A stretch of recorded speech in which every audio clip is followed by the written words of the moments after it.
boiling water to try to keep people warm in sleeping bags and things like that. Okay, for pots, obviously if you're using the reactor, it comes with its own pot, and you'd want to go with a larger size pot for that. A good alternative is Primus ETA. It comes with a pot that's fairly efficient, has this heat exchanger on the bottom, and that works out pretty well on a lot of the stoves. This particular pot doesn't work too well with two stoves put together. Now, there is no way that you can ever recommend that people put two stoves close together to cook underneath the pot, because the chances that one stove could overheat another stove or a fuel bottle or produce excess heat, carbon monoxide poisoning, cause an explosion, which has happened, is high, all right? And you can also, with those temperatures, you can melt pot lids. But you will see that it is common practice for guide companies and individuals to put two stoves together and put a pot on it because of the time savings and the fuel savings, because higher heat means it's not going to cool off as rapidly and you're going to end up saving fuel, which means saving weight. So it can't be recommended, but it's commonly done out there. It's something you might see, and it's definitely worth understanding some of the major risks of doing that. Destruction of equipment and personal injury. What you put your stove on also matters a lot and can lead to comfort or suffering out there. A product that I found works really well. This is an insulator for a toaster oven that goes directly on your countertop. It's ready-made. You don't have to do anything, which is awesome. It has metal on top, and then underneath it has this padding. Okay, so it actually insulates it from the countertop. Is what it's designed to do. It's heat-resistant padding, but thankfully it also insulates the heat produced from the stove from the coldness of the snow. So it adds a little bit of efficiency to your stove. The size allows you to put the fuel bottle and the stove on top of that, on top of a snow surface, and have everything be level. Because of course, spilled boiling water is another big cause of accidents out there. All right, the spoon that I'm using, it seems like a minor thing. This is the Gsi Essential Spoon, the long version. It's got silicone on the outside. I love this thing because it can be freezing cold, and there's nothing that gets stuck to your face if it was metal, right? It's reasonably strong, and it's a pretty solid plastic, so it has not had any problems in extremely cold conditions with getting really brittle. And it can reach all the way down into one of those dehydrated food pouches and have it get all the little edges, because it's a long spoon, without getting your hands covered in something that's gross and going to freeze. For water, you can't bring a Camelback, or if you do, you have to be very inventive about the way that you keep it insulated and keep the tube and mouthpiece from freezing at negative 35, negative 40 degree with wind chill temperatures. That's extremely difficult. So more commonly, people will take Nalgene bottles, or in this case, my personal favorite type of regular water bottle is a GSI duck jug. It has a special shaped top that when I rotate it, this little part that sticks out works like a cam. So if these threads are frozen, it's relatively easy to break the ice. It also has this silicone right here, so if you wanted to wrap duct tape around it, you can wrap the duct tape around, you can easily peel the duct tape off. So that's a great way to carry your duct tape, which is oftentimes used for treating blisters as well as general repairs. I mentioned this briefly. This is semi-insulated GSI bowl with a lid. Weighs almost nothing. It comes with an outer bowl as well. I added a small layer of closed cell foam and taped it all around to add just a little bit more insulation. So when I'm drinking tea, because this also operates like a mug, you can see it's got a little slit there. When I'm drinking tea and things like that, my tea stays warmer a little longer. Although more commonly, I'm putting hot liquids in these. These are Thermos bottles. This is what I used on Denali this year. The first year I brought one thermos, and I realized that I actually save weight by bringing more thermoses. And how does that work? It's because fuel is weight, and once you heat water up, if it freezes again, you have to expend more fuel to melt it.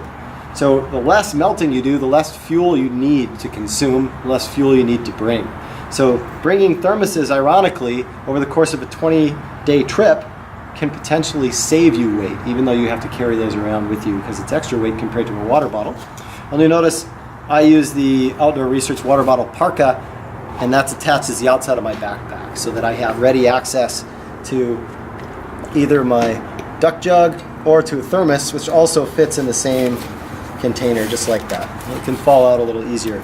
But that's nice because a lot of the backpacks that are made for general mountaineering don't have water bottle pockets anymore, other than some of the Arc'teryx products.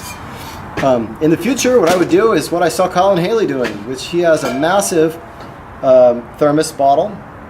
That's like a 40 ouncer. That's the equivalent of both of these. These are about 20 ounces each. And that's actually a little bit more efficient because it's less weight for one massive 40 ouncer compared to two 20 ouncers. These might be 32, so this might be at 60. Sorry, these are 40 ounces. So you're looking at like an 80 ouncer. It's going to be a little bit lighter, and it's going to hold the heat a little longer just because of the surface area to volume ratios on that. Okay, something else that's a hot topic on Denali is what's the sleeping system? So this is the X-Therm mattress. It's a Cascade Designs product.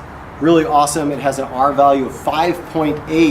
That is blowing everything out of the water. When I first started mountaineering in Alaska about 15 years ago, we had used two closed cell foam mattresses put together, which had an R value of like 5. So this has more than that and weighs way less and packs down way smaller. That's if I was going to recommend one pad, I'd recommend that. You could just sleep on this alone and that would be fine. However, we're on Denali. So we're going to add something to it. We're going to add, this is a 3/4 length Z-Rest or Z-Lite sole. You're supposed to put this silver backing facing up toward you. The idea is that reflects your body heat back toward you. And 3/4 lengths is enough. My primary use of this, yes, I will put it underneath this mattress against the bottom of the tent when I lie on this. And that's going to add some insulation. With the 5.8 R value, it would have been fine just sleeping on that alone. But even more importantly, when I'm outside the tent, I need something that I can sit on when I'm sitting in my kitchen, which is made out of snow. And ideally, I like it long enough that I can sit on it and have my boots on it, because you lose a lot of heat through conduction into the snow surface. So you want something long enough, and a 3/4 will do that. Now you might ask, well, why would he put this in the snow and then put it inside his tent? A lot of times I wouldn't put this inside of my tent after it's been in the snow if it's a little wet. I'll put it underneath my tent, and then I'm still sleeping on top of it. It's protecting my tent in case there's ice, or if I'm camping here in the Pacific Northwest, if I'm camping on gravel, it protects my tent much better than bringing that extra little tarp. Saves me weight, and it never gets the inside of my tent dirty, and I can sit on it without thinking twice about it. All right, sleeping bag. I'm not going to pull this out right now. I just have a Marmot bag, a Marmot -20. I find -20, -25 bags are fine, as long as they're large enough to accommodate your extra warm clothing. So you need to be able to wear your puffy pants, your puffy jacket, your hats, maybe even mittens and things like that inside your bag. And that will keep you warm down to like -30, -35. That's not to say that you're necessarily going to be warm. It will stay warmish, because it might get down -35, -40, -50 with wind chill. It's not unheard of on Denali. You might have a couple cold nights out. But I save a little bit of weight by doing that, by making sure my bag is -20, -25. Again, I'm also not going out in April or early to mid-May, which early season you might want more like a -40 bag to keep yourself warmer. Okay, pickets. I have SMC pickets. They're easy to pound in vertically, like when you're going through Denali Pass, which can be pretty hard snow, and you need to pound these in. Make sure that your ice axe is not a janky ice axe like a super lightweight camp ice axe that if you try to pound something in or use the adze tool, the ice axe is going to break. You need to bring a proper tool for that, or you can use a different tool like a steel shovel. And I have mine fitted with daisy chain, and that allows me different pockets to clip into when I'm doing crevasse rescue or other rescues. Keep in mind with the daisy chain, these pockets are not individually rated. They are, I think, only rated to 2 to 4 kilonewtons. So if you weight that a lot, the stitching is going to blow out to the end. It's designed to do that. So keep that in mind if you are using daisy chains, that is one weakness of them. Snowshoes or skis? Depends on how good of a skier you are. Depends on the weight you're carrying and your summit strategy. Most guided parties are using snowshoes because it's a lot easier to control, especially for larger teams. And they're operable in lots of different conditions, even if it's icy. These particular Denali Evos have a steel crampon on them that bites really well into ice, whereas skis might leave you with much less control, especially if you have a super heavy backpack. I have crampons in here. These are gravels. I have gravels because the front points protrude quite a ways in front of my boot, and I was climbing things like the West Rib, which have steeper ice. They can be sharpened. This is a semi-automatic pair. It's really important that you check to make sure that your crampon bar is sized appropriately for the footwear you're using on Denali, which does not just include your alpine boot, but also includes the overboot that goes over it. Overboots almost never work with full automatic crampons. Semi-automatics they work with pretty well. They leave a little bit of a thinner area for the heel lever to lock down and lock it in. So I recommend semi-automatic crampons on Denali. Strap-ons will also work, especially if you're not doing a technical route. And then my harness. Harness is something that I also changed completely. I actually learned this from someone who was taking a Denali prep course from me a couple of years ago, and I saw them with this harness, and I've been in love ever since. This is the Singing Rock Flake harness, the most amazing alpine harness I've ever seen. It's pretty broad. It's made out of a fabric that's hydrophobic, so it doesn't absorb water, it doesn't freeze. It's fairly lightweight. I think it's around 3 ounces. It has a belay loop, which is awesome if you're climbing technical routes. It can be put on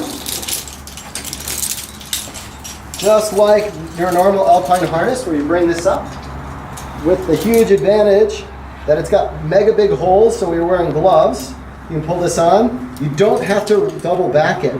This slots in, and then slots in again, and then you just pull, and it's done. So I've used like the Black Diamond Couloir harness and several other harnesses previously, and putting those on with gloves was a nightmare, or in really cold conditions was incredibly difficult, whereas this harness is really easy to do that. Also, carabiners. Freezing is often a problem with carabiners on Denali, so the way you clip into the rope matters. I prefer to use one auto-locking carabiner to clip into the rope when possible, and I found that these magnetrons do a pretty good job of not freezing and definitely not opening. They're rated very, very strong, so I'll clip directly into the rope, like into a butterfly with that. And then for my Prussics, for my self-rescue system, or for doing crevasse rescue, I have these slide lockers by Edelred, which I found the slide lockers also did a fantastic job of not freezing out there in the mountain. So I really like those. Okay, you're going to need a Jumar. I recommend Petzl. It operates fairly smoothly with a single hand. It's large enough to fit a glove in there, but yet not too large so that you can't reach with your thumb. You can pry it open just a little bit if you need to, but it doesn't accidentally lock open. I have an auto-locking carabiner attached to that by Madrock. It's a twist lock that I can operate fairly smoothly with a single hand, even if I have gloves on. I have a cordelet that's made out of Kevlar, so it's high tenacity cord. Works super well. I have a couple pulleys, one here, and this actually is my foot loop, so I use a special system where the foot loop is detachable, but the Prussics always stay on. So all I need to do is go like this and clip that through a loop that's hanging, and I find that keeps my foot loop out of the way more than tucking a foot loop in and having it dangle down where it can become a hazard to tripping. And I carry a single ultralight ice screw. I think this is a Petzl Light Laser Sonic, something like that. And this is a V-thread tool and a knife.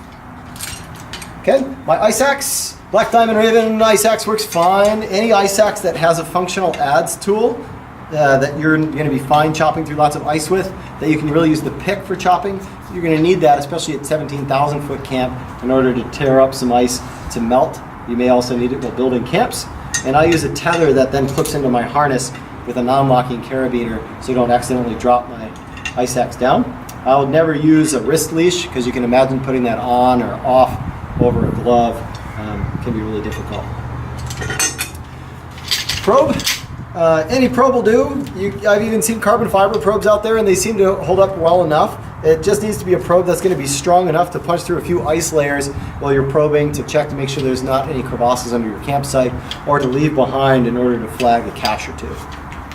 Steel shovel. This is a steel spade made by Gerber. You might think, what the heck, man? That is a really heavy piece of equipment to be carrying with you on the mountain. And yes, it is, but I have not found anything yet to replace it when you need to dig through hardened neve or firn, which is metamorphosed snow that's on its way to becoming glacier ice.